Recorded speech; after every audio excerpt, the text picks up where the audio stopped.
वलीद बिन अब्दुल मलिक के दौरे खिलाफत में मूसा बिन नुसैर को शुमाली अफ्रीका का गवर्नर मुकर्रर किया गया। उस दौर में स्पेन की सियासी व माशी हालत इंतहाई ख़राब थी। ऐश कोश हुक्मरानों ने गरीब रियाया का जीना दोबर कर रखा था। ऐश व इशरत के दिलदादा बदमश उमरा और पादरियों ने अवाम को टैक्सों के बोझ तले दबा रखा था। यहूदियों की हालत सबसे बुरी थी। उन्हें कोई दम सुख का सांस नहीं लेने दिया जाता था। जब कोई माशरा गल सड़ जाता है और इसके अवाम बदहाल, दरमियाना तबका परेशान हाल और ऊंचा तबका जालिम व अयाश हो जाता है, तो कानूनी फितरत है कि उस माशरे में इनकलाब लाने के लिए या तो निचला तबका बागी हो जाता है या उस पर कोई बैरूनी कौम मुसल्लत हो जाती है। 8वीं सदी के आगाज़ में उंदलस की भी यही हालत थी। ग़ुलाम तो थे ही ग़ुलाम, मुजारिन की हालत भी उनसे किसी हद तक बेहतर न थी। ज़मीन पर पूरी मेहनत के बावजूद उन्हें सुख की रोटी नसीब न होती थी और न ही ज़मीन उनकी ज़रूरियात पूरी करती थी। उनकी हालत बाज़ मामलात में ग़ुलामों से भी बदतर थी। वो अपने बच्चों की शादी भी उमरा और ज़मींदारों से पूछे बगैर न कर सकते थे, और अगर किसी जागीरदार के किसान की शादी दूसरी जागीरदार के किसी मुजारे की लड़की से हो जाए तो औलाद दोनों जागीरदारों में तकसीम कर दी जाती थी।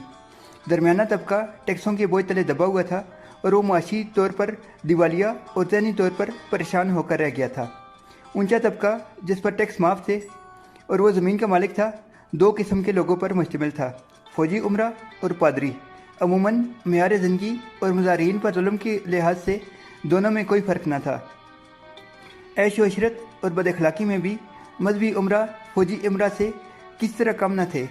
इस तरह मुआशरे पर किसी बैरूनी क़ुव्वत का हमला करना कानूनी फितरत के ऐन मुताबिक है, और हर हमला आवर समझता है कि ऐसे मुल्क को फतह करना कोई मुश्किल काम नहीं। नीज़ मुसलमानों का मकसद ज़िंदगी भी इसी चीज़ का मुतकाज़ी है कि अल्लाह के बंदों को खुदा के अलावा दूसरों की ग़ुलामी से निजात दिलाई जाए। जुल्म व बर्बरियत के इस निज़ाम से तंग आकर बड़ी तादाद में लोगों ने हिजरत का सोचा और वहाँ से फ़रार होकर उस वक्त के बनु उमैया के नामज़द गवर्नर और जर्नैल मूसा बिन नुसैर के ज़ेरे इंतज़ाम शुमाली अफ्रीका में पनाह लेना शुरू कर दी, जहाँ इस्लामी निज़ाम हुकूमत के बायस लोग पुरअमन ज़िंदगी गुजार रहे थे। जब मामला हद से बढ़ा और मुहाजिरीन की बड़ी तादाद समंदर पार करके अफ्रीका आने लगी, तो मूसा ने स्पेन की मज़लूम रियाया को बदमश हुक्मरानों के चुंगल से आज़ाद करवाने का मंसूबा बना लिया। उंदलस की फतह का फौरी सबब यह साबित हुआ कि सब्ता का हुक्मरान काउंट जोलियन, जिसने 2 मरतबा मुसलमानों के हमले को नाकाम बनाया था, खुद मूसा की खिदमत में हाजिर हुआ और उसे उंदलस पर हमला करने की दावत दी। इस इजमाल की तफसील ये है कि उंदलस में रवायत था कि उमरा की लड़कियां शाही महल में मलका की खिदमतगारों के साथ तालीम व तरबियत पाती थी। जोलियन की बेटी फ्लोरिंडा भी रॉड्रिक के महल में थी। फ्लोरिंडा बहुत खूबसूरत थी। इस वजह से रॉड्रिक ने इखलाक व एतमाद के तमाम तकाज़ों को नज़रअंदाज करके उसकी इस्मत दरी कर दी। फ्लोरिंडा ने इस बात की इत्तला अपने वालिद को भेजी तो वो दरुल हुकूमत पहुँचा।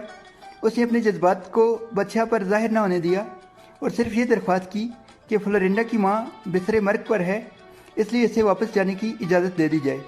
रॉड्रिक ने जोलियन की बहुत इज़्ज़त अफजाई की, उसको बहुत से एजाज़ात से नवाजा, बर्बरियों के हमले के बारे में उससे मशवरे किए और रुखसत करते वक्त उससे फरमाइश की कि शिकार के लिए उम्दा बाज भेजे जाए। जोलियन ने उसकी बात के जवाब में कहा कि इस मरतबा मैं ऐसे बाज भेजूँगा कि आपने इससे पहले कभी न देखे होंगे। काउंट जोलियन दरुल हुकूमत से वापस लौटा तो ख़ुद मूसा के पास गया। मूसा ने इसकी इज़्ज़त व तकरीम की। जोलियन ने स्पेन की ज़रखेज़ी के हालात बताए और उस पर हमला करने की तरगीब दिलाई। मूसा ने सोच विचार के लिए कुछ वक्त तलब किया और उस दौरान में खलीफा वलीद बिन अब्दुल मलिक से इजाज़त तलब की। स्पेन पर बाकायदा हमले से कबल दुश्मन की फ़ौजी ताकत के सही अंदाजे के लिए मूसा ने अपने एक काबिल ग़ुलाम तुरैफ की कमान में जुलाई 710 ईस्वी में 100 सवारों और 400 प्यादों का दस्ता रवाना किया, जिसने स्पेन के जनूबी साहिल पर पड़ाव किया, जिसे आज तक उसकी याद में तुरैफा कहा जाता है। आसपास के इलाकों पर कामयाब यलगार के बाद तुरैफ ने मूसा को इतला दी कि फ़ज़ा साजगार है, अगर हमला किया जाए तो जल्द ही अवाम को ज़ालिम हुक्मरानों के पंजाए तसल्लुत से निजात दिलाई जा सकती है। मूसा बिन नुसैर ने अगले ही साल सन 711 ईस्वी में बमुताबिक सन 92 हिजरी को अपने मारूफ बर्बर जर्नैल तारिक बिन ज़ियाद को 7000 फौज के साथ स्पेन पर लश्कर कुशी के लिए रवाना किया। अफ्रीका और यूरोप के दरमियान वाक़या 13 किलोमीटर चौड़ाई पर मुश्तमिल अबनाई को अबूर करने के बाद इस्लामी लश्कर ने स्पेन के साहिल पर पड़ाव किया। इस मुकाम को आज भी जबल तारिक या जिब्राल्टर के नाम से याद किया जाता है। तारिक का पहला मुकाबला मर्सिया के हाकिम थियोडमीर के साथ हुआ। थियोडमीर रॉड्रिक का तजर्बाकार जर्नैल था, लेकिन वो शिकस्त खाकर इस बुरी तरह से बदवास हुआ कि उसने बादशाह के पास पहुंचकर जो इतला दी वो ये थी कि हमारे मुल्क पर ऐसे लोगों ने हमला किया है जिनका ना वतन मालूम है ना असलियत कि कहाँ से आए हैं, ज़मीन से निकले हैं या आसमान से उतरे हैं। रॉड्रिक ने इस इतला पर शुमाली स्पेन की जंगों को मुलतवी कर दिया। फ़ौरन दारुल हुकूमत पहुँचा और हर तरफ हरकादे रवाना किए। जागीरदारों और उमरा को फ़ौजें लेकर पहुँचने का हुक्म दिया। पादरियों ने मजहबी जंग का आवाज़ किया और 1 लाख लश्कर इकट्ठा हो गया। जबल तारिक को इन सब तैयारियों का इल्म हुआ तो उसने मूसा बिन नुसैर के पास हरकादे भेजे और उसने मज़ीद 5000 फ़ौज भेज दी। इस तरह से 1 लाख की अंदरूनी लश्कर के मुकाबले में 12,000 मुजाहिदीन की एक जमात तैयार होगी। दोनों फ़ौजें आमने सामने हुईं तो अजीब मंजर था।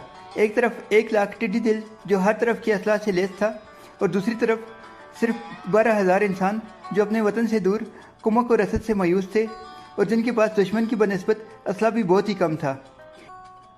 3 रोज़ घुमसान की लड़ाई जारी रही मगर फतह के आसार दिखाई न देते थे। चौथे दिन तारिक बिन ज़ियाद ने फ़ौज के साथ अपना तारीखी खिताब किया जिसके इब्तदाई अल्फाज यूँ थे: ए लोगो, जाए फरार कहाँ है? तुम्हारे पीछे समंदर है और सामने दुश्मन, और बाखुदा तुम्हारे लिए साबित कदमी और सब्र के सिवा कोई चारा नहीं। इस खिताब से कबल तारिक ने समंदर में खड़ी अपनी कश्तियाँ जला दी थीं ताकि फतह के सिवा जिंदा बच जाने के तमाम रास्ते मसदूद हो जाए।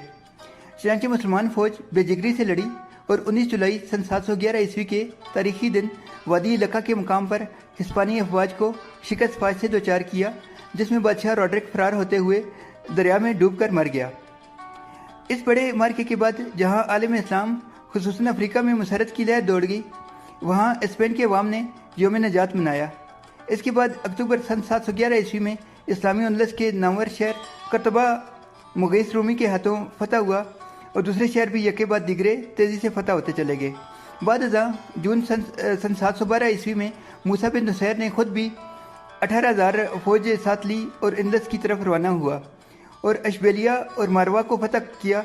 दोनों इस्लामी लश्कर तलितला के मुकाम पर आन मिले जो पहले ही किसी मुजाहमत के बगैर फतह हो चुका था। इस्लामी लश्कर जिन शहरों को फतह करता तो वहाँ की मखलूक हाल मुकामी बाशिंदे खुसूसन यहूदी मुसलमानों का भरपूर साथ देते। अवामी पजीराई कुछ इस कदर बढ़ी कि मुसलमान थोड़े से वक्त में पूरा स्पेन फतह करने में कामयाब हो गए। तारिक बिन ज़ियाद की फतवात में से आखिरी फतह खलीज बस्कोनिया पर वाक़ शहर की थी, जिसके बाद फतवात का सिलसिला रोककर मुल्की इंतज़ाम व इंसराम की तरफ तवज्जो दी गई। इसी इसना में मूसा बिन नुसैर को खलीफा वलीद बिन अब्दुल मलिक की तरफ से पैगाम मौसूल हुआ कि वो और तारिक बिन ज़ियाद इस मुहिम को यहीं छोड़कर दमिश्क चले आए। 2 साल की कलील मुद्दत में कम बेश सारा स्पेन फतह हो चुका था। मूसा ने वहाँ से वापसी से पहले इसके इंतज़ाम हुकूमत का एहतमाम किया। करतबा को इंदलस का दारुल हुकूमत बनाया, अपने बेटे अब्दुल अजीज़ को वहाँ का हाकिम बनाया और खलीफा के हुक्म के मुताबिक दमिश्क की तरफ आज़म सफ़र हुआ। इस फतह के बाद स्पेन में तरक्की और खुशहाली के नए दौर का आगाज़ हुआ। इकबाल ने इस फतह के हवाले से मशहूर ज़माना नज़म लिखी जिसका उन्वान था तारिक की दुआ उनदस के मैदान जंग में कि ये गाजी ये तेरे पुरस्रार बंदे जिन्हें तूने बख्शा है ज़ोक़े खुदाई, 2 नीम उनकी ठोकर से सहरा व दरिया, सिमट कर पहाड़ उनकी हैबत से राई। नाजरीन, अगर आपको ये वीडियो पसंद आए तो इस वीडियो को लाइक करें, चैनल को सब्सक्राइब करें और इस वीडियो को ज़्यादा से ज़्यादा शेयर करें।